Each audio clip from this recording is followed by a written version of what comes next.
బాటలు వేయాల్సిన అవసరం ఉంది. ఈనాడు కేసీఆర్ మాట్లాడుతూ ఉన్నాడు. ఏమే ముఖ్యమంత్రి ఎక్కడ పండుకున్నాడు మాట్లాడుతున్నాడు. ఎంట్రీ కన్నా తెలియదు, ఏం బీకి నుండి మాట్లాడుతున్నాడు. అంటే 80,000 పుస్తకాలు చదివినటువంటి కేసీఆర్, పాండిత్యం అంతా ఒలకపోసినటువంటి కేసీఆర్, ఆయన భాష ఆయన తీరు చూస్తే నీకు అదే భాషలో జవాబిస్తే తప్ప ఈనాడు ఏం బీకిన వాళ్ళు మాట్లాడతారు. కేసీఆర్ నిన్ను నీ కుర్చీనే బీకేసాడు రేవంత్ రెడ్డి, ఇంకా బీకేదేముంది? మనిషి చదువు జ్ఞానం ఉండాలా. నువ్వు 10 సంవత్సరాలు పరిపాలన చేసి ధనిక రాష్ట్రానికి అప్పచెప్తే గుండెకాయలంటే హైదరాబాద్ ఆదాయం వేల కోట్ల రూపాయల ఆదాయం వచ్చినా కూడా ఇలా 8 లక్షల కోట్ల రూపాయలు అప్పు చేసి 10 సంవత్సరాల కాలంలో పోనీ అప్పు చేసిన ధనిక రాష్ట్రం వచ్చిన ఆదాయం పైసలు ఖర్చు పెట్టినా 10 సంవత్సరాల కింద నువ్వు చెప్పిన ఏ ఒక్క హామీని కూడా నిలబెట్టుకోలే. ప్రజలు ఇప్పటికే మర్చిపోలే. యావత్ రాష్ట్ర ప్రజలైనా పాలమూరు ప్రజలైనా ఏం చెప్పినావు అన్నాడు? డబుల్ బెడ్రూమ్ ఎక్కడ పోయానో, దళిత 3 ఎకరాల భూమి ఎక్కడ పోయానో, నిరుద్యోగ భృతి 3,000 రూపాయలు ఎక్కడ పోయింది, 10 ఏళ్ళకి చెప్పిన 1,00,000 రూపాయల రుణమాఫీ ఎక్కడ పోయింది? ఇవి ఏవి చేయకుండా ఈనాడు మొసలి కన్నీరు గారుస్తూ ఉన్నావు. ఈనాడు రైతులకు నష్టపరిహారం గురించి మాట్లాడుతూ ఉన్నావు, పంట నష్టం గురించి మాట్లాడుతూ ఉన్నావు.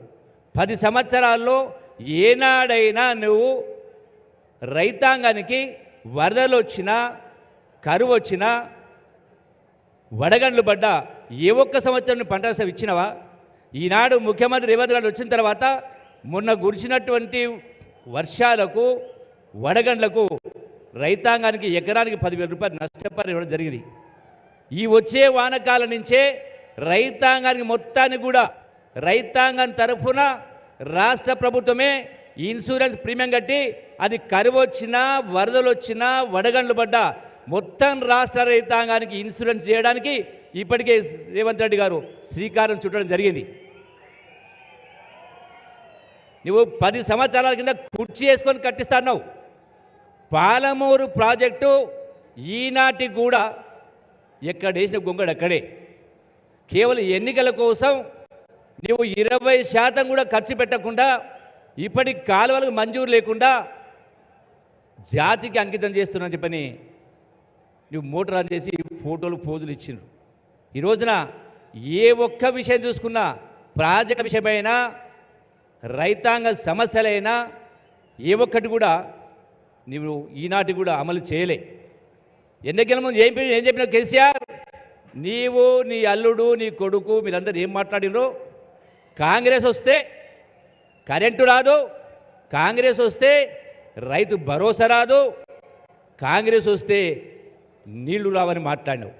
ఈనాడు కేవలం 4 మాసాల ప్రభుత్వం అయినా కూడా ఎక్కడ కూడా కరెంటు కోతలు లేకుండా, ఎక్కడ కూడా ఇబ్బందులు లేకుండా చెప్పిన ప్రతి ఒక్కటి ఇలా రైతు బంధుకు సంబంధించి కూడా ఇప్పటికే అందరికీ రైతు ఖాతాలు జమ జరగడం జరిగింది. మిగిలినటువంటి 4-5% ఉంటే వాళ్ళు కూడా వారం రోజుల్లో 10 రోజుల్లో అవి కూడా జమ కాబోతూ ఉన్నాయి. నువ్వు ఏ ఒక్కటి కూడా చేయకుండా ఈనాడు ఈ రాష్ట్ర ప్రభుత్వాన్ని విమర్శించే కార్యక్రమం చేస్తున్నావు.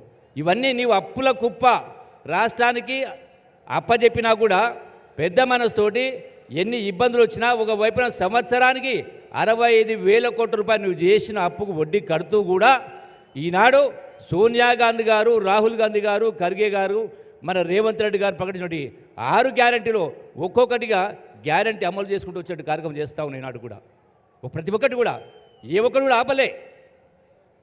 4 మాసాలకే నువ్వు 10 ఏళ్ళు చేయకుండా నీ చేతగాక కేవలం డబ్బు సంపాదన, అధికారం, దర్పం, అహంకారం, ప్రజాస్వామ్యాన్ని పాతరేసి ఇవాళ మళ్ళీ తగుదునమ్మా అంటూ నీతి వాక్యాలు మాట్లాడితే